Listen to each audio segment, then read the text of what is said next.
اسلامی حکومت میں خلیفہ کی بیعت توڑ سکتے ہیں؟ اگر خلیفہ کفر بوا کرے تو پھر بیعت توڑی جائے گی. اگر وہ فسق کا شکار ہوتا ہے، گناہ کرتا ہے، اس کی بنیاد پہ بیعت نہیں توڑی جا سکتی.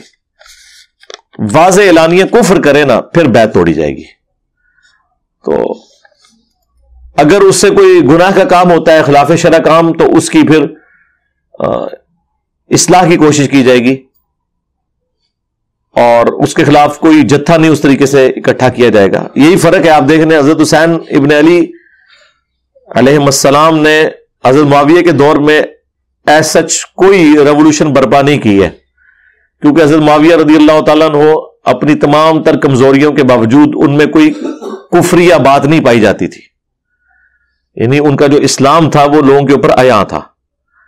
لیکن جب یزید حکمران بنا تو اس نے کئی ایک ایسے اعمال اختیار کیے جو یعنی ایک روٹین سے بہت زیادہ ڈیویٹ کرنے والے تھے. اور سب سے پہلے تو اس کی حکومت لیجیٹمائز نہیں تھی، 200 زبردستی کے ساتھ اسے مسلط کیا گیا تھا. اس پہ میری کئی ایک ویڈیوز ریکارڈ ہے.